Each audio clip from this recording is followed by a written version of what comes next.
What's up, y'all? Hope you guys are having an excellent day. Got an epic episode of the Ebb and Flow lined up for you guys. It's with my good friend Adam Von Rothfelder of Strong Coffee. A guy I have the utmost love and respect for, what he's built with his brand. Talk about his journey as an athlete, as a man, as an entrepreneur. There's a lot of nuggets of wisdom and truth in this episode. Really excited to share it with all of you. I know you're going to love it. This episode of the pod is brought to you by our good friends at NewFit. NewFit, state-of-the-art recovery, strength tool, healing injuries, building muscle strength, building muscular coordination. It's really an incredible product. If you're someone who is a therapist, you run a clinic, this is definitely a unit you're going to want to add to your recovery protocols. Highly recommend it. Hit the link in the show notes for more information on that. Also, this episode is brought by our family at Quicksilver Scientific. Quicksilver Scientific, founded by my brother, Dr. Chris Shade. Highest quality adaptogens, ginsengs, tonics and tinctures, elixirs that boost well-being, mental clarity and focus, blood flow, all the stuff that we need and want when we're living our best life. Quicksilver has got it for you. Also, link in the show notes for more information. Get yourself a good discount code there using Ebb and Flow. And then finally, my brother Stephen Smith and Onda Wellness. Onda Wellness, a regenerative hemp company. They make some fantastic tinctures, sleep, solid sleep, adios anxiety, contentment, some of my favorite CBD products available on the market, all sourced from regenerative hemp. Highly recommend. Get yourself a little discount. Use code Ebb and Flow. Lots of love, guys. Today is the day. This is your life. Make the most out of it. Lots of love. I'll see y'all soon. Peace.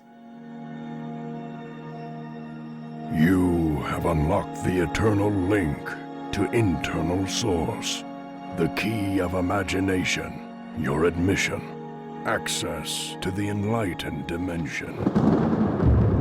A gateway at the junction of darkness and light, the place at which the chaos of our conditioned frame of mind give way to a life in constant flux, only to be mastered through vigilant discipline. Peaceful times may come, testing times may go. This is the Ebb and Flow.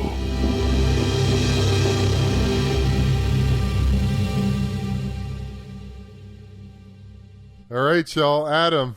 What's happening, my man? Welcome in, dude. Thank you for having me. Oh, my God, bro. Thanks for being here. It's exciting to just sync it up, you know? Yeah, it's been a minute since I've seen you last. Uh-huh.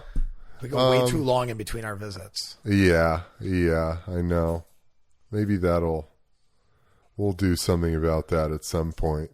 Yeah. When we live closer together. Yeah, when you come to Texas finally. Yeah, exactly. It feels like it's calling. We're going to steal you. More. We're drafting you. Every time I go, man, every time I'm in Austin or in that area, Hill Country in particular, I just feel like, fuck, that feels good. Feels good in my body to be there. Dude, there's no road noise. Yeah. You know, and if it is, it's like a hard-working American driving their truck by. Yeah. So it's like, how can you get mad at that? Yeah. Probably delivering your groceries, you know? Exactly. Exactly. And it's just like rivers and it's just community. The people are great. It's just a very special place, and I feel very good every time I'm there, especially since we get to hang out. But dude, I mean, for people who don't know, Adam is, first of all, he's an amazing human being. Great man. Yes. And you've done a lot in your life. You've had... Are you writing a book yet? Or like, where's that at, dude? Where's the book at? But let me finish. Adam is the founder / CEO. I mean, you're the lead man. You're the top dog at one of my favorite companies on the planet, Strong Coffee. I mean, I got it in my cup right here. Got a blue latte. There we go. Cacao latte. Daybreaker. Oh, yeah, the Daybreaker. Really, truly one of my favorite companies on the planet. And you're just one of my favorite dudes. Like, your family, anything I can do to support you and collaborate with you, I'm always excited to do that. And so I'm just excited to get you on here, man. And I know that you've got one hell of a story to tell. I don't even know where to begin. I mean, I would love to just maybe start at the beginning, because I know everything. Every time I talk to you, it's really interesting. Every time I talk to you, and maybe this is how it is with everybody, perhaps, and this is an obvious thing, but every time I talk to you, it's like your life, everything you've been through in your life, and you've really been perfectly placed to get yourself to where you are today. Just as far as everything you've been involved in, how you've looked at your life, what you've done with it, being a student of physiology, your body. I mean, we've worked out together. You're a world-class trainer, strength coach, truly. And I've been around some of the best. I've been around some of the best, dude. Yeah. And it's the intricacies of how specific you are about how to do a movement, your shoulder placement on this, where your foot's going here. And that transcends through everything you do, and your company is a reflection of that. So I think that it would be great to just start out. Where'd you drop in, dude? Where'd you come from? Yeah, man. I think like where I really dropped in was like right around the age of 12, 13 years old. I grew up in a family that from the outside looking in, I mean, we literally had a white picket fence, but things were not as they seemed. I had a brother who had early stage addictions. I had a sister with an eating disorder, right? A dad with an anger problem, a mom with passive aggressive, tendencies. There was like all these things that were kind of like cooking behind the scenes. And I was extremely strong-headed since like day one. I was the baby of the family. I was the baby of 4. And I was always around interesting situations like foreign exchange students living in our house. Oh, interesting. Right?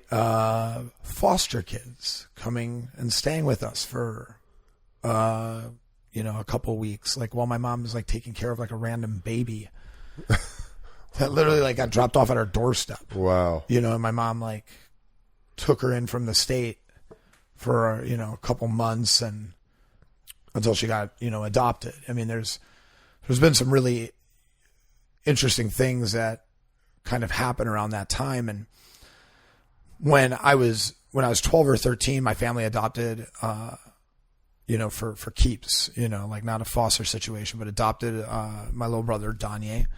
And, that instantly shifted the dynamic for not only what I knew life was like, because like I grew up, like I never really been around anybody that's like in a wheelchair that has these kind of like needs. Like any problems that I've had seem far less problematic after comparing it to like what this little 2-year-old is going through. Right. So at 12, I like recognized that. I was also forced in many ways to acknowledge that reality, which was to like learn the cares of him, take responsibility for him. Like, as he got older, my parents couldn't carry him up a flight of stairs before my family like built like a ADA house. But they couldn't carry him up the stairs. So, like when I was a senior, I missed, like our senior awards, which I was like given like most improved athlete. It was like my first year of track, won like a, and I wasn't even there at the awards ceremony because I'm like putting my little brother to bed as like as a 17-year-old. Wow. And these are the things that like I had to learn how to, give up and in service of others, which, really is kind of like a big part of my story, but at a young age, I learned a lot about fitness, because the family dynamic changed. I was, now around other people as well, not just my little brother, but nurses coming into our house. And one nurse owned a carpet cleaning service. So he's an entrepreneur, he's a nurse, and he was into bodybuilding. And then there's another nurse who's also a fireman, which I was like fascinated about being a fireman. And he was a former Marine and was like, into working out. And they both around the same time, like dropped off like a series of magazines to me, and I picked them up and I just never stopped reading since. And that was like my early stage of information at 12 years old, reading cover to cover Iron Man magazine, which was like, back then they had these great,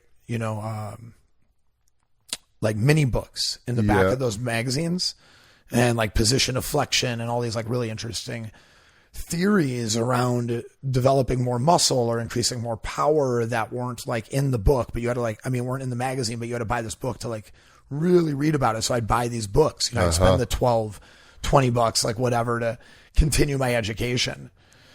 And that, just kind of like started a lifelong journey of wanting to find a way to not only improve and better myself like physically, but like taking a very scientific and very cerebral approach to everything, because I wasn't naturally gifted.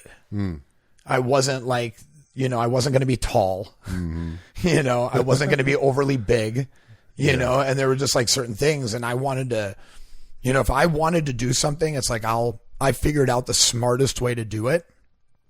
And, if it was like learning how to jump higher, it was like, I was the guy who had the vert shoes, I was the guy doing all those things to like follow that program to do this. And then it's like, okay, well, did it work or not work? And, figure out if I would ever recommend it to somebody.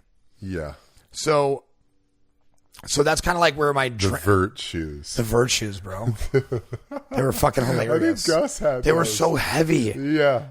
But I mean, at one time my vertical was over 36 inches. That's fucking good, man. So it's like, I figured it out, Yeah. So I mean, like, that's where a lot of my like training and, the tendencies of, where when I was done training, when I got done, doing this incredible life of like, I wanted to become a world-class trainer at a young age. Like, that's like something I said, like at 12, 13, Interesting, dude. I said I was going to be on the cover of a health magazine, and then I would be on a show one day, as like a top trainer. Right. And that happened. You did that. I was on an NBC show. I was not only on the show, I was the face of the show. I mean, I was on the billboards everywhere. Yeah. Right. I got on the magazine covers. I got these things. I got to train YG the rapper, Ray Lewis, Joakim Noah. Like, I got to train crazy fucking people, the founder of many billion-dollar businesses. And that's where life really changed for me, was, going from training, people who own small businesses or work for other people, right, to people who own big fucking businesses, right, and who do big things. And it was like, all of a sudden, that like idea of that you are the sum of the 6 people that you spend the most time with became super true. When my clientele is all Malibu homes, I'm hanging out at Sun Life, and I'm, thinking about how do I break through this glass ceiling that I didn't even know existed only 6 months ago. making $50 an hour as a trainer in the Midwest to making $200 an hour as a trainer out here. Yeah. Right. Having a full clientele and being like, wait, this is all the money I can make. And I'm like, but I'm burning all my fucking time up. I don't get to see my wife, my kids. I'm driving 4.5 hours a day to do all these in-home sessions. And that's the LA life. Dude, I mean, caught in the race, right? But like, I knew that when I came home, man, how happy my wife, my kids were. Like, they're hanging out at the pool. You know, it's like there was like that certain level of satisfaction and validation I felt from all the hard work, but I wanted something that would be there when I was gone, right? Like something bigger. And I had this daily habit, right? Making this drink, right? And I mean, it truly was a daily habit for I started drinking coffee, protein, and basically what you see as strong coffees, lattes today at around the age of 26, 4 years into my fighting career, when I decided to drop in weight classes. Interesting. And I started applying more intermittent fasting principles, but I didn't want to train fully empty stomached. And I needed coffee or some kind of energy because I was just putting out so much energy that I just needed to pick me up to make it to practice, you know, first thing in the morning before going about my life and working a full-time job. And so it when I had this opportunity and I, you know, was, basically I had a client that tried a sample and it was our first time ever meeting him. So you made him one of your drinks, just a drink you had been making. Yeah. And I mean, like, look, like I do believe that if I gave that first sample to any one of my other clients that had the money and that liked investing, they wouldn't have invested. Right. Because they saw me as their trainer. This guy, I had never trained yet. I was meeting him for the first time. Interesting. And the first thing we do before we even work out is I save his morning with a cup of coffee that is instant and tastes amazing and makes him feel like he's a fucking shark with lasers on its head. You know, just like, right? Like taking out everything. And we got done with our training session. And he called me like an hour later and he's like, yo, dude, like this stuff's amazing. I gave my wife the other sample that was in the container. How do we get more of it? I'm like, there is no more. He's like, how do we make more? I'm like, well, unless you want to invest in a company. I'm like, I don't have any more money to put into samples. This is like this is my 8th run, of samples that I've made. And they cost money every time I'm making these test samples for research and development. So he's like, I think it tastes fucking amazing.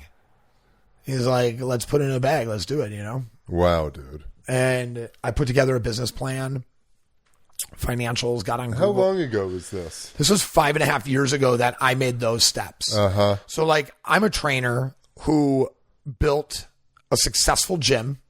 Right. So I was good at building a brand and a community on a local scale with some social media growth. Right. Like I had that in my wheelhouse. Right. What I didn't have is logistics, fundraising, financials, procurement, manufacturing, like all these other things that are super important. And I fucking learned them. Right. I hopped on Google. I sat there and watched YouTube videos. I took courses. I did whatever I could while I was literally waiting for the product, to, find the right solution of like how to make it, get it made, and then get it, get it funded and then get it made. And it was just kind of a perfect storm. And, he's been an incredible, guy's still involved. Investor. Yeah. Like we still talk daily. Amazing. Or weekly. I mean, we still talk weekly and, he moves around a lot. So his time zones change, but like he's got a great family. He loves my family. Like he respects what I'm doing. I think like if there's one thing like any of my investors, can say is that they've never invested in somebody that's like worked as hard as I work. Right. and that I'm smart, like in certain areas, but really I work hard as well. You know? Yeah. I've definitely witnessed that, man. So that was the drop into the, the very express version of, the training and, some things I sprinkled in between there. I modeled for Versace. I know, dude. That's a fucking trip in itself. Yeah, I know. This mug on Versace. Jeez. Yeah, I mean, that was wild. You're a pro fighter? Pro fighter. So what was it, when did you make that move? You grew up in Milwaukee or outside Milwaukee? I grew up in Milwaukee, Wisconsin, yeah. Uh-huh. And when did it start to percolate of coming to LA or moving out west, or what was that? Like, what was happening in your life that sort of brought you? Yeah, man. I think the heat got turned on when I was 22, and that's when my brother died. Oh. When my brother died of a drug overdose, he died in my bedroom. He died after I didn't call him back. There were a lot of things that happened. That very day, I heard an ad on a radio for a fight at Hal's Harley Davidson in Waukesha. You could go sign up, and in like 2.5 weeks, the Tough Man competition, the shit you saw on ESPN with like the guys beating the shit out of each other with the yellow gloves, was gonna be in town. Wow. And they were looking for the toughest people in the Midwest. And I'm like, well, I don't know if I'm the toughest, but I'm pretty fucking tough. Uh-huh. And I'm pretty fucking angry. Right? And I went and signed up that day. Wow, dude. And 2 weeks later, I fought my first fight.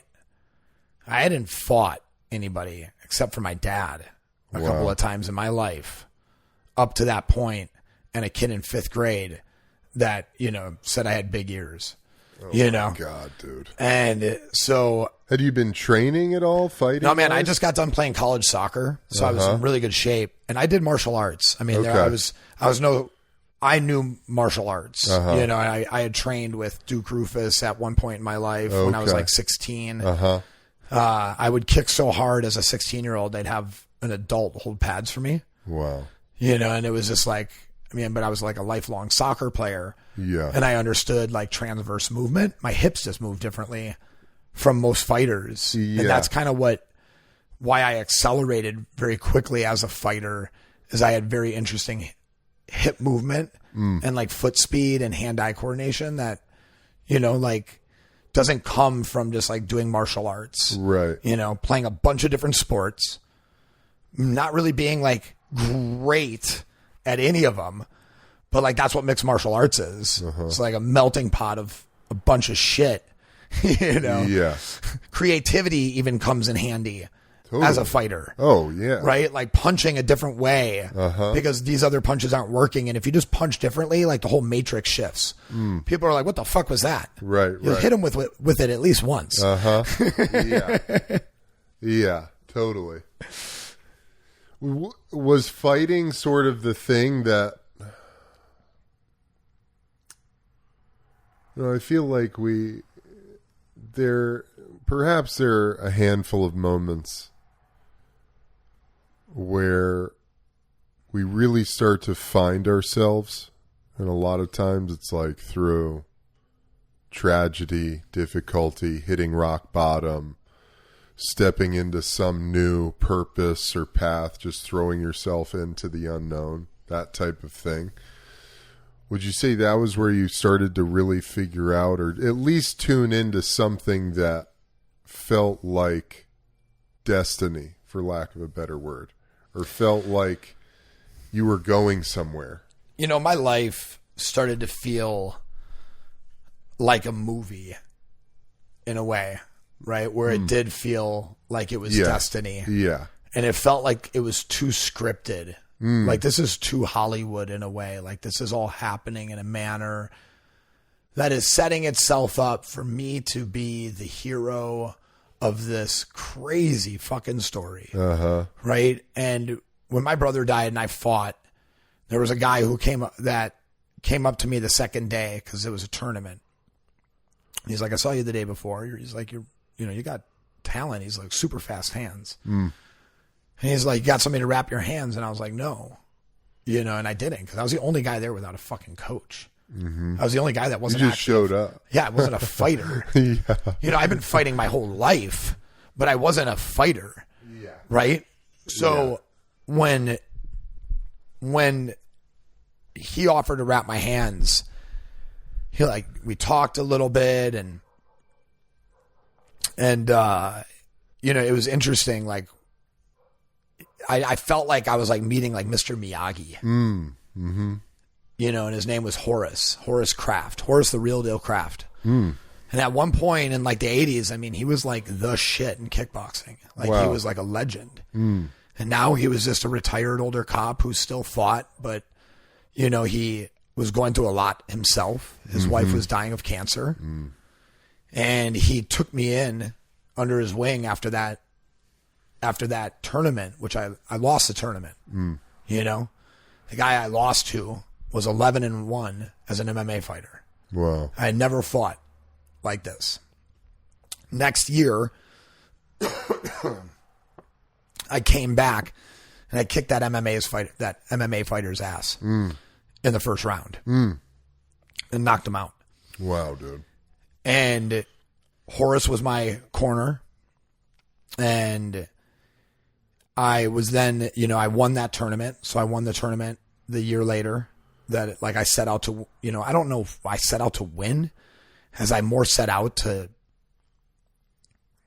I don't know, like feel something, to like really like engage with life in a way that you say that you're going to when you're younger. Yeah. You're like, dude, I'm going to do this when I'm older. I'm going to do this when I'm older. Yeah. Then you don't do shit. Right. You just end up staying in the same place, doing the same shit that all your friends that you grew up with are fucking doing right now. Yeah. And you didn't actually live that dream that like that 12-year-old said. And dude, I wanted to be a WWF wrestler. I wanted to be a professional stuntman. I had an idea of like whatever I wanted to do. I wanted to put my body on the line doing it because I was physically attached and mentally attached. Of course I'm physically attached, but I was mentally attached to the physiology that I worked so hard on and what I was capable of doing. Yeah, it really resonates with me. So I'm like, I want to do this. So I did it. And this guy just happened to be there. And then I got introduced to this guy, Tom. Tom was this like random goofy dude, Tom Mueller, this random goofy dude who stocks chips for, a chip company like Frito-Lay, like in a regional area. He is one of the most dangerous men on a mat in the world. Wow. Like proved that when he won, Pan Am games and multiple others. Wow. And he had this place called Tom's Open Mat, TOM. His name was Tom's Open Mat, right? An acronym and a name within itself. And we all had keys. We all paid a certain amount of money and we just showed up, a couple of like vagabonds and just beat the shit out of each other. Wow. And everybody's just choking arm bar, leg locking dummy for like the first fucking couple of like, months.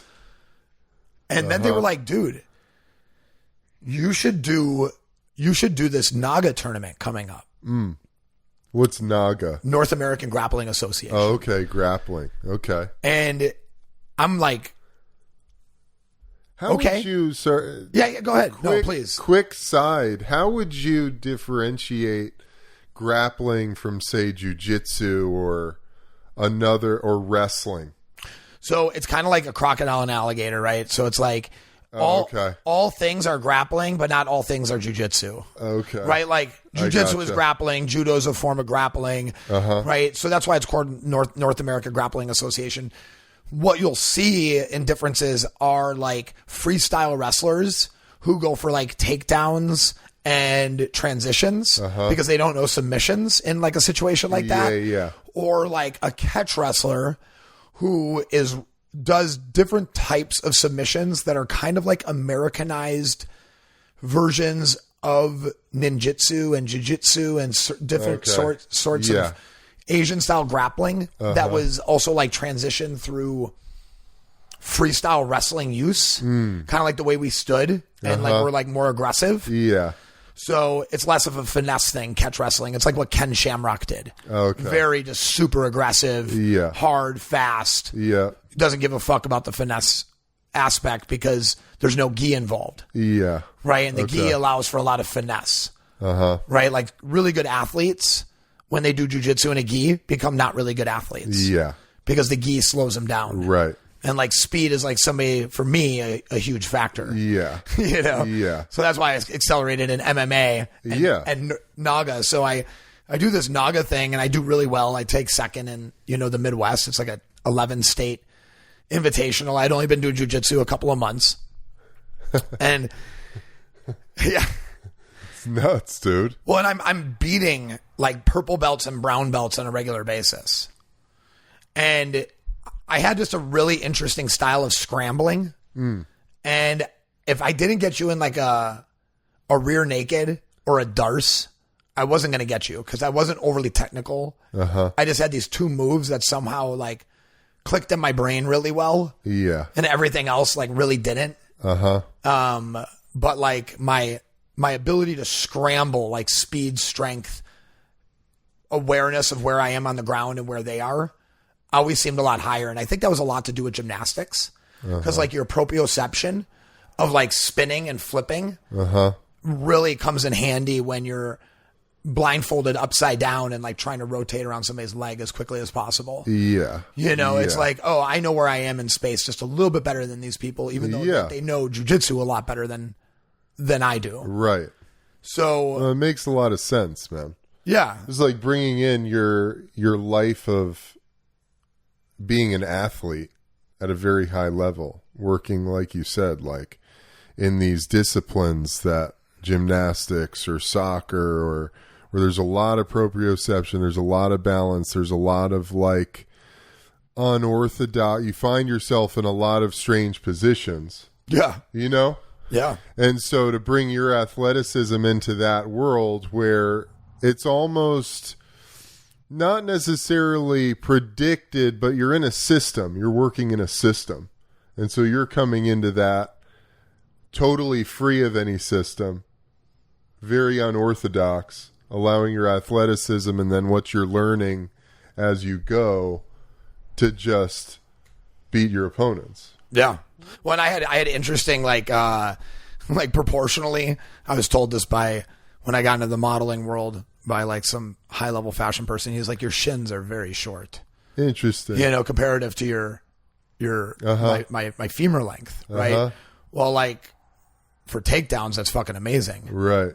My knee, with my ankle mobility, my knee is touching the ground super fast. Yeah, that's really so I'm able to like drive when I have really long arms. I'm only 5'11", but my arm reach is like 6'5", and some change. Yeah. So it's like I can punch you from across the room. Right. And you don't think I can because you're 2-3 inches taller than me and you're not in your range. So why would I be in my range? And I used to surprise people like that all the time. Just bop, quick little jab. What the fuck was that? I had a time that I was sparring with one of like my early mentors, Emmanuel Newton. And he was at the time like the Canadian champ at like, I forget, Canadian Fight League, CFL. And he got so mad because I hit him with these like couple of jabs that he just didn't even see. And he was like, what the fuck? And he was just, he got so mad that he like dropped his hands and walked off for just a second to cool off. Cause it was just like, imagine that's frustrating. Well, cause like I had only been doing this for a couple of years and he had been doing this for a long time. Yeah. And it's all he does full time. I was still like holding a job when I first met him, got laid off as an electrician. And I was like, I'm going to try this fighting thing full time. Dude. So I'm like, I'm going to try this fighting thing full time. Like right now I've been fighting professionally while being a full-time electrician for the last 5 years. It's crazy, dude. I got laid off in 2008 with the recession. The whole thing blew up. all of a sudden Obama's like, everybody gets like an extra year on unemployment. I'm like, boom. Unemployment, train as a pro fighter, like go all in. Like this is the time. Like the government's sponsoring you. GOV on my ass. No, we all probably paid that money back somehow. Yeah, definitely. Fuck. Yeah, man. Wow, dude. Yeah. So in there, why? I mean, it feels like there's no reason why you couldn't have rode the fight train all the way home. I mean, it could have been your thing. Yeah, it could have been. I mean, I definitely, when I moved to LA, even though it was, well, I mean, before I moved to LA, I was being, like kind of courted, groomed in a way to like bring into like Strike Force. And I was on this tournament and I was winning this tournament to like get a Strike Force contract. Oh, okay. Strike Force, basically I get a call by Scott at the time and the guy that's the owner of it. And he's like, you're in, we're going through a process, and 2 weeks later, the UFC buys like Strike Force. Yeah. I thought something like that happened. And everything just like disappears. Interesting. And the like Strike Force it's not around anymore. Yeah. Right? They only kept like 5 fighters, 10 fighters, like whatever it was. Yeah. It's just like, it was, I don't want to say that they were like it was a lower level league of fighters because like everybody is right. But it just wasn't like, they weren't at the caliber of like UFC fighters. So they weren't going to, a lot of them weeded themselves out when they got into the UFC. They got their asses kicked, and I got hurt really bad. I separated my shoulder. Oh, well, I got hurt real bad. And it bad injuries will take you out of competitive sports pretty quick.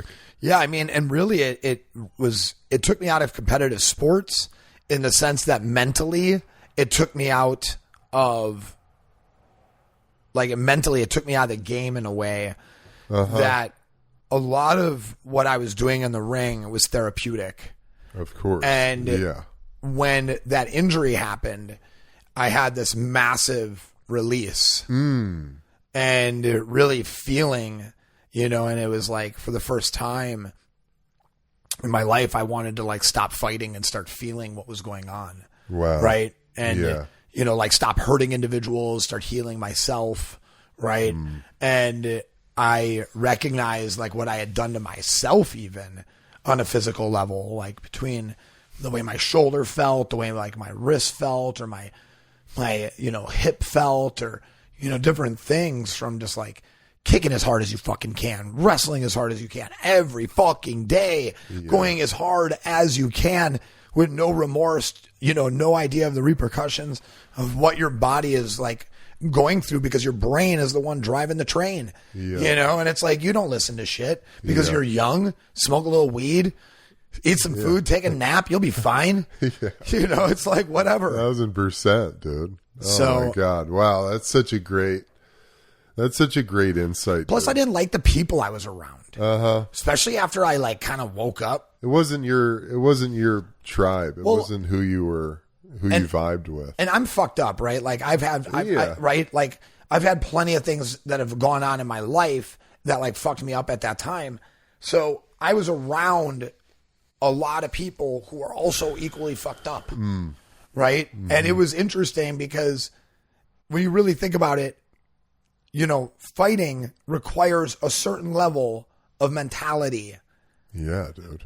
Right. To go through that kind of shit where it's like more than likely that person is dealing with things if that's the sport they chose. Oh, yeah. Especially fighters in like the 90s and like the early 2000s. Like they were hyper aggressive, just kind of like straight up fucking hooligans. Yeah. I'd hang out with some of these dudes and go to a bar and they'd like start bar fights and have a mouthpiece in. Yeah, man. There's this one dude that I trained with in Long Beach. He put a mouthpiece in his mouth and he's like, who wants to fucking get on ESPN? He like puts a mouthpiece in and he just fucking punches a dude. That's insane. Bro. Yeah, he like hands a guy a camera phone and it's like totally early insane, camera phone stages. Yeah, fucking idiots. I've always said that about football too, man. Especially the guys who are playing in the NFL. Like you've got screws loose, man. You've got a lot of damage. And fighting too, combat sports.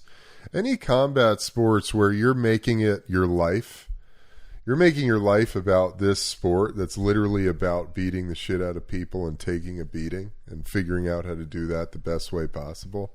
Yeah. You've got a lot of demons, a lot of injuries. There's a lot of wounds going on inside. Yeah, I would. A sane person just doesn't do that. I think you would be hard pressed to find a championship level fighter that didn't come from a traumatic or oppressed childhood of some manner. Yeah. Sure, you may be a mid-level or whatever, but champion, you will not be. You know, you just... No, I agree. You just didn't get your ass kicked enough or get not picked up from school enough or abandoned enough or not fed enough or abused enough to, like, go through the abuse it takes to, like, in that combative sport to, like, go that extra distance. 1,000%, dude. Getting up after some of those hits, you got to be angry at the world. Oh, yeah. It ain't a paycheck that's getting you up after that. No. My first, our head At least coach, I assume, because that's the deal for me. I agree. Okay. Cool. I'm the same. We're the only ones here, so that's all that matters. And I think that's important. You know, I think that's important because I do the same thing. I make these sort of general comments about the type of person it takes to do a certain thing. And then I come back to, you know, at least this has been my experience, you know. Jack Del Rio, my first head coach in the NFL, he said, man, if you're just here to get a paycheck, it's going to be a fucking long road, bro. Yeah. It's going to be a long road. I bet. If you're here just to collect the money and make the money, dude, you're not going to last long. Because it's got to be about something more than that. And for me, it was about getting the rage that was inside of my body out into the world. And I did it in a way safest manner possible. Yeah. and take it another step, I was celebrated for how violent of a player I could be, you know? And dude, what a powerful thing. Your injury just gave you this pause to go, man, I'm tired of fucking trying to hurt people. I'm really just like, what about taking care of myself? Yeah. Because I would say I had a very similar thing. I can't say that I was conscious of it initially, because for me, the first big injury I had was ruptured my disc, L5S1, excruciating sciatic nerve pain. Was playing through that when I dislocated my shoulder twice and then had to have shoulder surgery. But I was still in that warrior mentality, like this is who I am, I'll fucking die on the field before I'm done playing, you know? But my last year in Chicago, it was like the back, the shoulder, torn muscles all over, epidurals in the back. Then eventually, like, all of it sort of culminated in my last year in Chicago during the bye week. My fucking appendix ruptured. And I was here getting my jersey retired at my high school. Whole family's there. I'm doubled over in pain after the ceremony. And the day we're supposed to leave, go to the emergency room. They do a CAT scan or, a quick, it wasn't an MRI. I think it was a CAT scan. They're like, oh yeah, you need to have an emergency appendectomy right here, right now. So I went in, did the surgery, and was in the hospital for a week.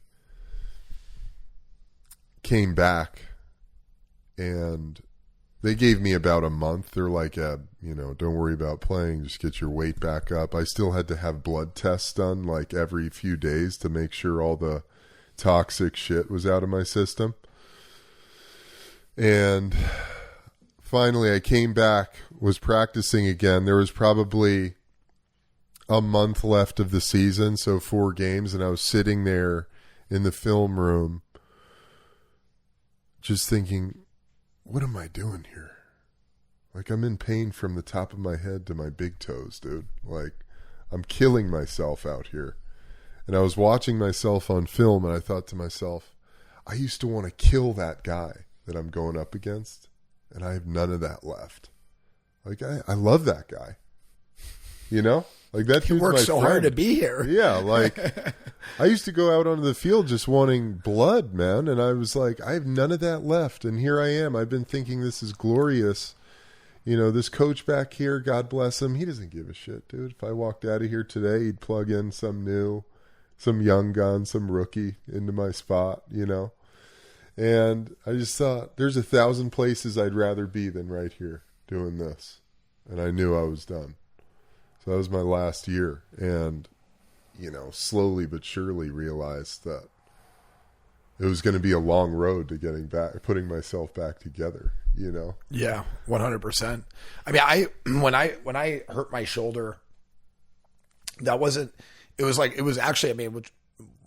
like my first significant injury that I'd ever really had. Yeah. I was super fortunate to kind of like not ever get hurt physically throughout fighting. And I knew I was done like that day, but I was still wanting to be around that thing because I identified with it. Yeah. So it took me a couple of months to fully let go of training. I actually moved to California and I went and trained in Long Beach. And they were trying to get me a fight and I almost did it. And I just that's actually when I hit full brakes. I just never showed up again. Wow. And it was just cause it was maybe I can just train and not fight. And it was nope. Anybody you're around that sees the way you move and fight and trains you, that's going to always be the pressure. So I just had to really step away, or I knew that I'd find myself doing that thing again, and and I knew that thing wasn't right for me anymore. Yeah. Right. So I really wanted to be able to step away. And that was really, when I left being an electrician, that was like a burn the boat situation. Yeah. MMA was burn the boat situation. Leave it, it's always been that for me, where it's all the way the fuck out or all the way the fuck in. It's one or the other. And and I went all the way out. Do you remember what that day was like? Were you, was it an on the fence thing? You're am I going to go to the gym? And then you just didn't? Or was it you made the conscious decision, if I go back there, this is never going to end? I replaced it with similar activity of sorts. So I woke up and started running instead of going, because we had to run every practice. We ran 2 miles to start practice. The conditioning and warm up. Yep. And so I went and ran 2 miles and then went to the gym. And I just kind of kept my routine without training. And I just cut out a large portion of food, not at first, which then I put on 20 pounds in a matter of 3 fucking weeks. Cause I wasn't training wrestling and, Muay Thai 4 to 5 hours a day anymore. Yeah. So, it was pretty wild. Everybody's damn dude, you're getting huge, I was yeah. Were you modeling yet and doing? So I was getting calls for more TV movies at the time. And then I got this gig with, this ab machine, and I did this commercial where I was an MMA fighter who uses the ab machine. And I got some of my friends to come in as extras and got them paid and stuff, which was cool. And filmed that commercial. And then, after that, I, basically flew home. Or drove home. I was living out there. By myself. I was, just kind of figuring shit out. I was no longer fighting, and I got this commercial. I had all these other opportunities, and yeah, no, it's okay. I had all these other opportunities, and I was, got this text message from my sister about my dad having some irregular blood results that looked like he had cancer. So I got this message while I was on set filming this commercial. And, nice, dude. And bro, I'm glad the way my life turned out the way it did. I wouldn't change a thing. I'm pretty sure if I would have stayed in LA at that time, I definitely would have been in films. Right? Like the amount of auditions I was getting, and when I moved back to Milwaukee, I got a job. When was this? So this is 2000, it was 12 years ago. Okay. 12 and a half years ago. And then you came back here. So yes. So then I came back here at some point. So you get the call. I moved back, finished the commercial, moved back, and get a job, meet my wife, get married within 7 months. Wow, dude. Really? Yeah, bro. I mean, you guys are just total soulmates, huh? Yeah. Yeah, of course. It's amazing, dude. I didn't know that it was that quick for you guys. Yeah. Yeah. I mean, we've had our troubles, but that's what happens when you're together for 12 years and you're young and you got a lot going on in your life and, things change, but we're, fucking teammates through and through. And yeah, I love that about you guys. So see that and feel it. I mean, I can't go I got to call her at least a couple times a day throughout my day, check in. Yeah. If she's driving somewhere, I want to know that she gets there safe. It's those are things that I feel for her. I feel for my kids and, so we got married, and. So you guys met in Milwaukee. Yeah. Uh-huh. Yeah. Yep. So I moved back, and started getting some modeling gigs after this random cousin, second cousin reaches out to me and is like, "Hey, are you related to these people?" I'm like, "Yeah, that's my aunt and uncle." He's like, "That's crazy." He's like, "You look a lot like me." He sends me a photo. He's just 3-4 inches taller than me, but he introduces me to a bunch of agents. An agent picks me up, gets me to New York, and yeah, crazy, dude. Yeah. So that was the kind of that was after I got back from LA. I'm in Milwaukee, and doing these. I'm flying back and forth to New York. I mean, at one time I got flown out to shoot with Rihanna for this massive campaign, and crazy, bro. That fell through because the photographer wanted to try his hand at me. Solve your knob. Yeah, and he and that was not. There was no quid pro quo going over here. Just quick ass meetings. If that was the fucking direction somebody was going to try to take with me ever again. Tell you what, that was the end of my modeling career for years. Wow, dude. That was the end.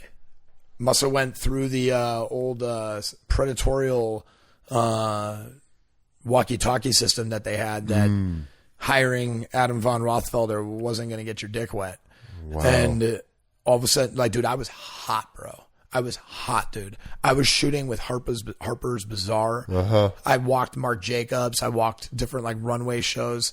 I was out shooting this person that, this hot, moving, going up. Going up. Yeah. Becoming the guy. Yeah, I'm not calling myself hot. No. I thought maybe you meant piss.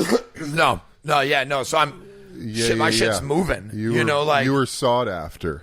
I was getting so many people reaching out. It was crazy. Yeah. And all of a sudden, it all died after that. That's crazy, dude. And 2 years later, I get a random call. I get a call from my agent who, he tried to get me other things in between that time and that time, but things just weren't moving for me. And he's like, "Hey, Versace wants you." And I'm like Versace? And he's like, "Yeah, Versace." And I was like, "Oh shit." So he's like, "It's 2 days, $1,800 a day." So I'm like, amazing. So I get out there and it's an all-star cast. The who's who of male models. Gigi Hadid is the female lead. And it's a West Side Story being retold. So it's the guys in the leather jackets and the guys in the suits and us battling and they're talking. They're "Who wants to get punched in the face?" And I'm like, "I'll do it." I didn't know what the, because nobody was "I'll do it." Yeah. The guy kind of sat there. He's like, "Come on, guys, who wants to get punched in the face?" And I was like, "Yeah, I'll do it." I did. I said it right away. I'm as he was looking at us that. And he's like, cool, you'll be with Gigi Hadid then. And I was like, oh, shit. Okay. So I'm like, okay. So they call my agent after the first day, and they're like, hey, can we actually keep him for 6 days? Oh, wow. And I'm like, oh, shit. My agent calls me. He's like, do you want to stay for 6 days? I'm like, yeah. I'm like, do you think you can get more money for me? He's like, well, he's like, for 6 days? He's like, of course. I'm like, no, per day.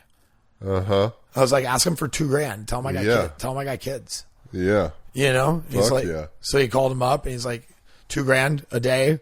If you want him for those extra days, he's got kids. And they're like, yeah.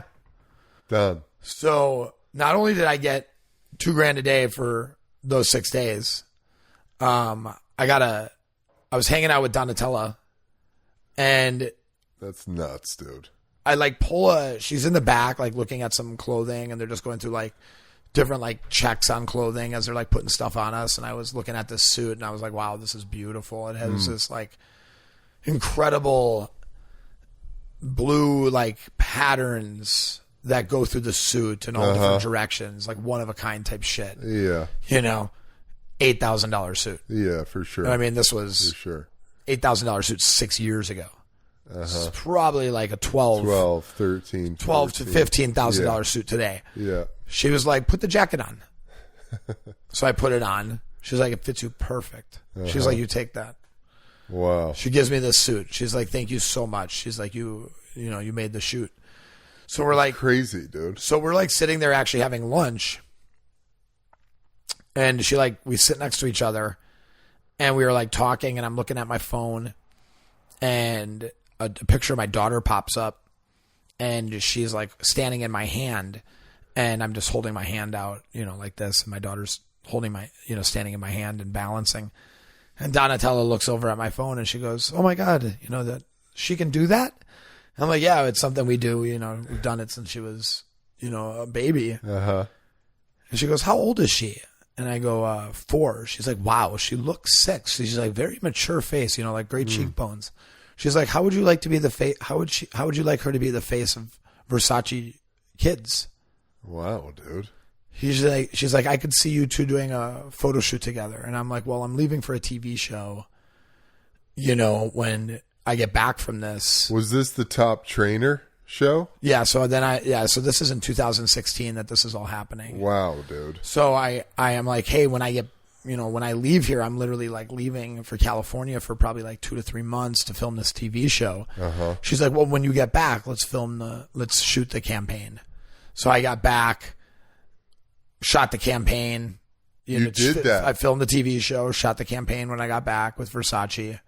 And, yeah, I mean, it was amazing. I mean, one of a kind. That's so surreal, dude. Opportunity to take my daughter to New York and be set up in a hotel by Versace, have our flights taken care of, and go and model with my daughter for, a 5-6 hour workday. And it was kind of funny. What a trip, dude. Yeah. They were like, hey, they're like, technically we would break like child labor laws if we work over 3 hours, and we need to get more than 3 hours worth of photos.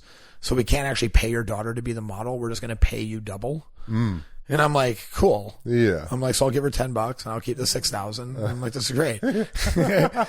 She has a nice savings account. It was great putting that in there for her, Love that, dude. Yeah. I'm like, hey, she's got a little savings account. She's got this awesome memorabilia. Dude. Yeah. What a trip, dude. Yeah, it was super wild. That's so wild. Yeah, That's just like one of those surreal life is a movie moments. Yeah, I mean that.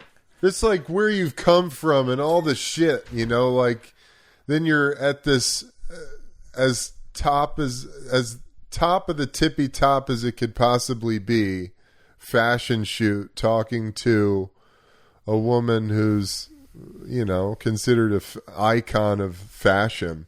Yeah. Doing a photo shoot with your daughter. It's crazy. It was wild. Yeah, it was wild. Totally crazy. Yeah, I mean, like I said, I've kind of had so many movie moments. People tell me, they're like, dude, you should write a book. That's why I started it off. I'm like, are you writing this yet? And I'm like, this book would sound like the greatest lies ever told. right? Like in the sense of like, have you seen the movie Big Fish? Yeah. That's kind of like how my life is. Right? It's all these kind of crazy scenarios. Like the time that I met Pauly Shore on the beach. Yeah. Interviewing him for Men's Health. And then Pauly Shore wanting to be friends with me for some random reason. Yeah, well, we were hanging out at the event for Force of Nature, and I look over your texting, and I see it says Pauly Shore in your texts. I'm like, you're texting with Pauly Shore? I know, that was funny. It was so random. That's hilarious. Yeah, I mean, I've never talked about this like on a single podcast, but you know, he is actually the reason why I stuck to fitness and ultimately led me to starting Strong Coffee. Oh, interesting. So him and we met on this beach, and I'm there for a Men's Health event where it's me and like 5 other dudes standing there with like our shirts off at the Miami Beach model volleyball thing. And we're just like out there doing kind of like Men's Health, like promotional shit. Yeah, it's like shooting stuff and whatever. Yeah. And they're like, Adam, you got an outgoing personality. They're like, do you mind doing interviews with people? I was like, fuck yeah. Like point to a person and I'll start talking to them, you know? And first one's Casey Patterson, you know, sand volleyball legend, you know, 2 Olympics, you know, he's awesome dude. Him and I become friends.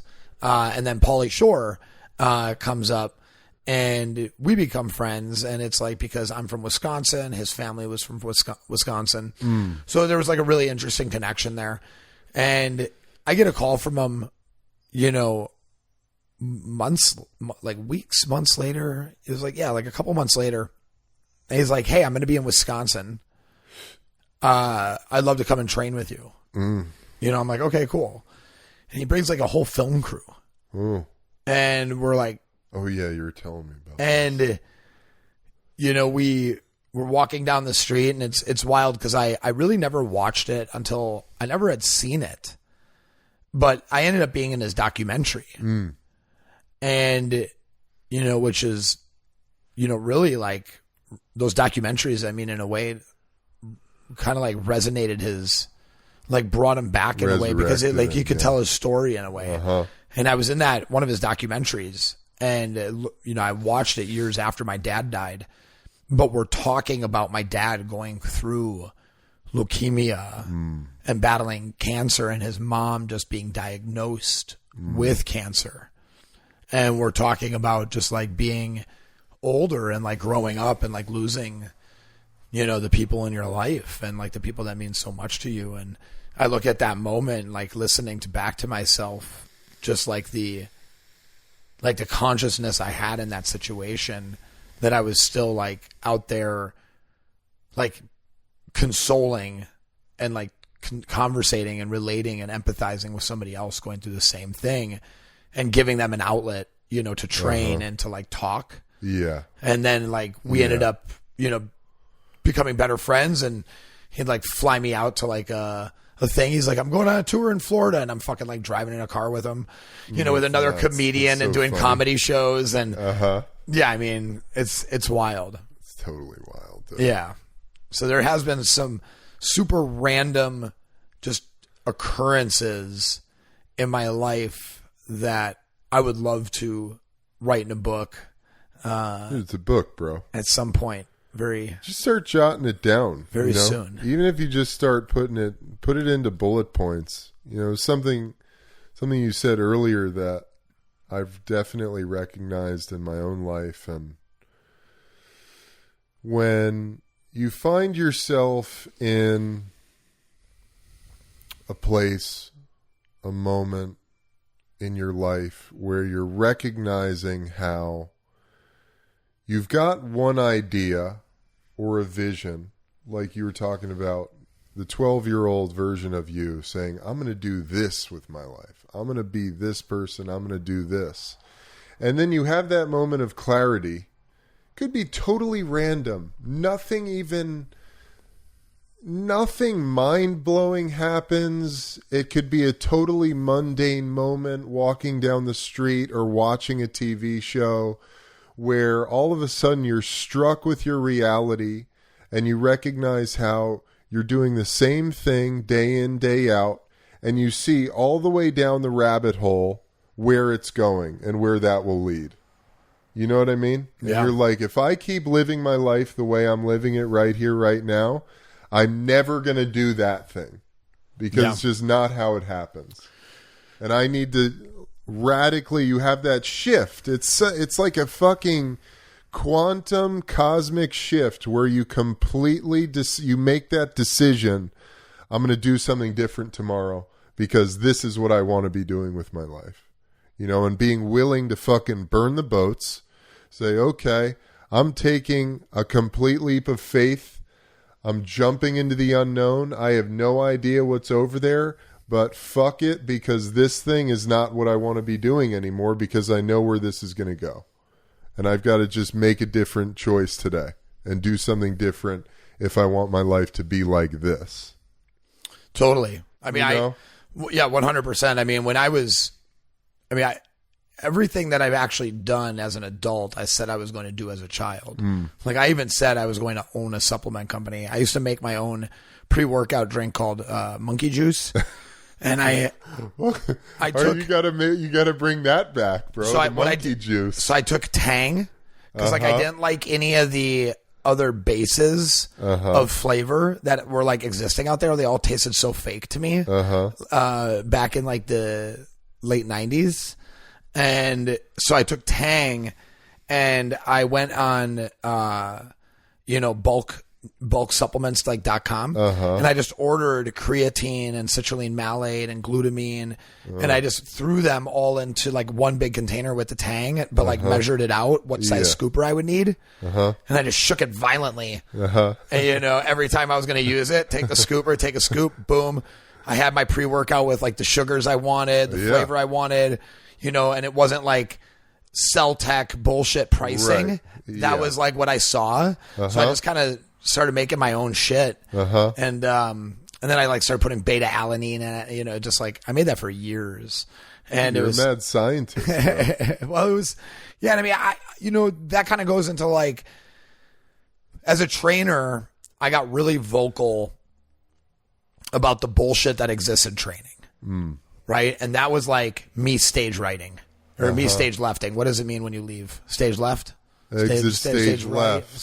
So I'm stage left, and while I'm out, I'm just like throwing fucking peace signs and fuck yous, because the fitness industry has become so bastardized through the social media, right?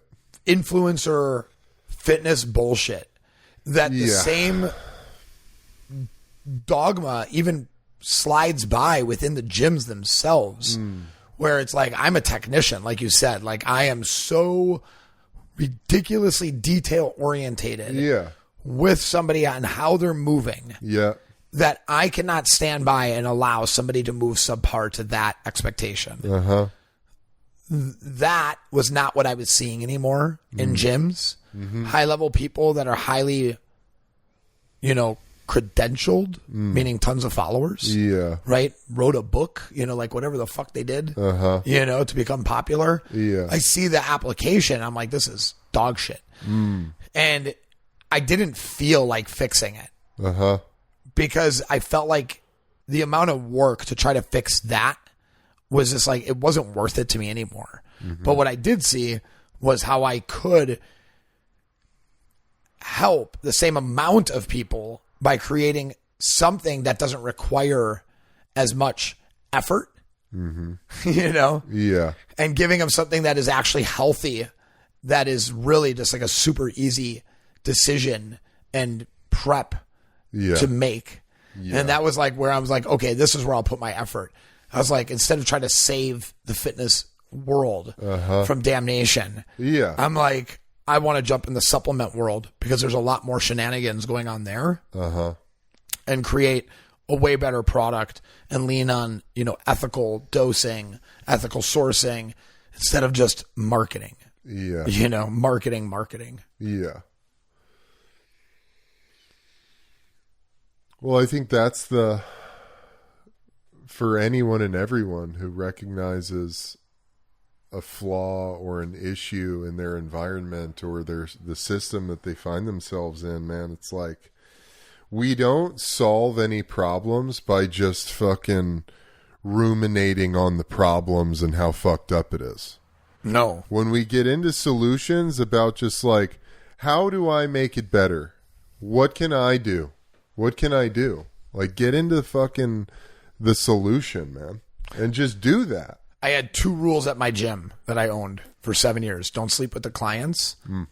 And that's an important one. So that was 1. And 2, don't bring me a problem, bring me a solution. Love that. Right? Love that. So because like, if you just have the problem and you haven't put any thought into the solution, then you're effectively dumping the problem onto me. Yeah. Right? Yeah. And it's like, my goal is to create a solution, not to dwell on the problem itself. You know, and that's really, you know, kind of been my approach to so many things. And I mean, I kind of skated over it, but being a union electrician, right, gave me very interesting critical skill thinking behind multi-stages of things, like, and how they need to be laid out. Yeah. With time and space and resources applied, that really gave me a different type of thought process that very few people will have, that have never actually gone through a true 10,000 hour education of something like that. Yeah, it makes sense. Where it's like, oh, like, I may not be, you know, have a piece of paper that says like I'm some highly credentialed person to become like a CEO of a company. But I'm like, I built a fucking building. I'm like, you know how many moving pieces that shit has? Yeah. You know, it's like I brought the power from here to there under budget, with a certain amount of bends in the pipe, with a certain amount of copper spent, with a certain amount of codes followed. You know, as a union electrician, a lot of people don't realize it, but you'll have, there's a code book like this fat. And there's so many things that you'll be doing that you have to like reference the code, and it'll be like reference section 8, bias, blah, blah, blah, blah, blah, refer to section code 312 in condition of. So you actually become like, that's actually like how lawyers, like when lawyers look at books. So you basically have to look at everything in like in a small way, like a lawyer does, because you have to interpret laws and permissions and certain things, which have totally come in handy. Oh, yeah. With strong coffee. And building a business. I'm like, well, if I can't do this, could we do it this way to do it this way, which in effect would do it that way, but it wouldn't be doing it this way technically. And they're like, well, we've never actually been asked that. Let me look into that. And then they're like, yes, actually, we can do that through this process. Blah, blah, blah. He's like, I learned something today too, you know, and it's like a 10-year Whole Foods employee. I'm like, yeah, fucking, you better learn something. Dude, I love that. And I know that you've done that. And I've hung out with you before where you're in the midst of one of those situations. Yeah. And it's just, it's your genius, man. It's like the culmination of everything you've ever been through in your life. It's given you this very unique, special skill set and knowledge base that allows you to be that type of fluid thinker, problem solver, you know. It's a testament to who you are, brother. You know? Appreciate that, dog. Yeah, man, absolutely. Can we get like a sound effect in there when we fist bump? So right now you're on a little tour with Strong Coffee. Yep. You and Caleb doing your thing. Yes. Young Fossum. What's the goal? What's the mission here? Just to have fun, spread the word, or man, you know, anything specific going on while you're on this trip? Oh, there's a lot going on. You know, we've been in a quite an interesting situation that happened with Whole Foods that, you know, I mean, in many ways, they, you know, really fucked us. How do I put this delicately? Yeah, they really fucked us. And now they're talking about like not paying for dinner either. You know, and it's an interesting thing. So my kids get off of school in a couple of weeks, and I really just wanted to get on the road and kind of free my mind of kind of the weight that I've been under for the last 11 months since this deal happened. And it's like, we're still at Whole Foods, but not for long, based on like the way things are happening. And it's not because our product isn't amazing. It's because we're not, you know, a massive brand that has raised tens of millions of dollars. We're a small family company. And they, you know, tipped our piggy bank open and took all of our fucking money when they sent us $1.2 million in purchase orders. And then 8 weeks later, after we make all the product, after we confirm that they need this product, cancel all of it. It's crazy, dude. And now they're telling me, after we've been in there for 2 years, like treading water, doing whatever they ask us to do, that they're going to discontinue us if we don't spend more money on promotions. Crazy. And it's like, so you want me to spend $10,000 to put our product on sale so that you'll keep us in there? Well, yeah, I mean, because if you're not going to do that stuff and the velocity is not going to go up, it's like we're 0.5 units a week per store under what you want us to be. You know, and and this is like how you're going to do us after you already fucking did us. You know, so it's been interesting, man. So we jumped in the car. We're talking to a lot of different people. We're hitting podcasts. We're staying fucking positive. We're flipping the script because like the reality of it is like, I am not responsible for the situation that I'm in, but I am responsible for how I react to it. And I am 100% accountable to the situation that Strong Coffee is in because I will always fucking own it in the end. And because I do own it. Right. And if that means that I have to get out there and literally just hand out product and fucking sample and sell at every gym in America, like, and drive around for the next 6 months, you're gonna like, do it. I'll fucking do it. Right? My kids, my wife, they'll understand. You know, it's like, I'll do what I have to do because this is like what takes care of me and my family. Right? This is like, we take care of it. It takes care of us. And like, clearly to move this amount of energy, I have to put that much more in it. And like, there aren't many people who've got the amount of energy I got, you know? So it's like, I can't ask others to do it for me, you know? So it's like, we're out here and we're doing podcasts, we're doing servings, getting great content, meeting up with friends that I haven't seen in a while, friends that I don't get to see as often as I'd like, as like being somebody who lived out here and made like really good friends while living out here. And just, you know, at the same time, fundraising. I mean, we are kicking ass. Like, that's the crazy thing is like our growth last year was crazy and our growth this year digitally is fucking awesome. But we have enough product to last us longer than the shelf life of that product now. So it's like, I don't want to lose anything. I'm like not a give an inch motherfucker. You know, so it's like, I can't give this shit an inch because this is like the downfall. Like if you give this the inch, you know, this is where companies go bye-bye. And like, that's not Strong Coffee. Fuck, man. Fuck no. Fuck no. I'll buy it. Yeah. Yeah. That'll keep it going, dude. Yeah. I mean, it literally is just kind of the, you know, it's moving this inventory. I mean, and you know, that's the crazy thing. Like if people saw our testimonials, if they saw our rebuy rates, if they saw like how many bags of product people buy after their first purchase, it's fucking good. Right? It's like, I know what it is. Yeah. It's really just having enough money to move that amount of inventory. It's a lot of inventory. Street value, it's like $3 million some dollars worth. Wow, dude. 700,000 in, you know, manufacturing costs. You know, we were supposed to get 1.2 million from Whole Foods for it. Wow. Right? Yeah. It's like, if I would have had 1.2. It's a lot of product. If I would have, yeah. I mean, that's not even counting storage fees that I'm paying. Right. You know? So right now, like, I think it's just kind of, if you ever think that you're above, you know, that's where like, you're not going to win. Yeah.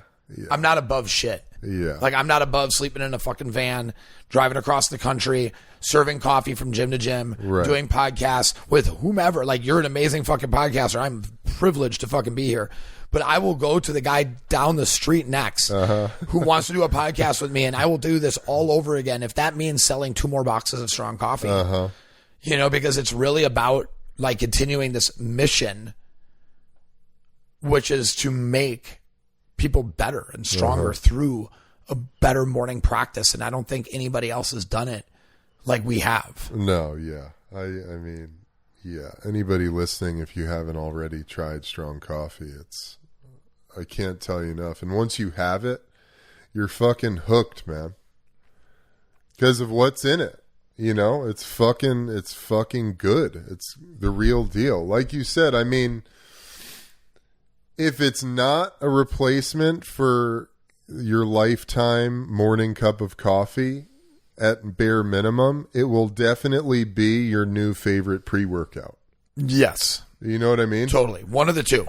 Like, I mean... And why not both? Yeah, I work why out in not? the morning, so it is my favorite cup of coffee and my pre-workout. Same, brother. Same. Absolutely. I mean, there's nothing better than the coffee with the L-theanine and the ashwagandha and the reishi, and then, you know, if you need that protein kick, getting your latte in, it's next level, dude. Not to mention it's the best name in coffee. Right? It's the best name in coffee. I don't know how you got that. Honestly. And it means something. Yeah. Right? Yeah. Striving to reach our natural greatness. Yeah, it's fucking... Like anybody else, like you can name it whatever the fuck you want, but like that's all it is. Yeah. Right? Like our goal is to not just reimagine a cup of coffee, but reimagine what being strong truly is, which is like the idea of like enduring more while on this path of greatness. Yeah. Right? Of like finding yourself and your truest expression, you know, of like who you are. Yeah. Right? That takes time and energy, and those are the things that strong coffee, I think, having 1,000%. and amples. It's fuel for that life. Yes, 100%. Yeah, bro. Well, dude, you're the man. Is there anything you want to say before we close it out? Anything to just... Man. I mean, I think I've said a lot, but I mean, I think if you could just, you know, take anything from, you know, my life, like my situations, is that be open to change. Love that. And when you see an opportunity, don't be worried about being opportunistic. Right? Because like this is your only crack in this body at this time, in this space, and these people that surround you. And like ultimately, you know, give yourself your best so you can be your best for those people that stick around. Love that, brother. Boom. You're the man. You're the man. Thanks, dude. Appreciate you, dog. So great to be here with you. Yeah, me too. Yeah. We should smoke some weed now. Okay. Twist my arm. All right, y'all. Well, thank you guys. Lots of love. Please check out Strong Coffee. I'm always sharing it, promoting it. You can go. What's your code? I got to talk to Caleb about the code. Okay, we'll get it. We'll get on that. We'll get the code fixed. Ebb and flow. Ebb and flow. Yeah. Yeah, it's ebb and flow. What the fuck? Yeah, let's go. Fix it, Caleb. Young Fossum. All right, y'all. Lots of love. See y'all on the flip side. Peace.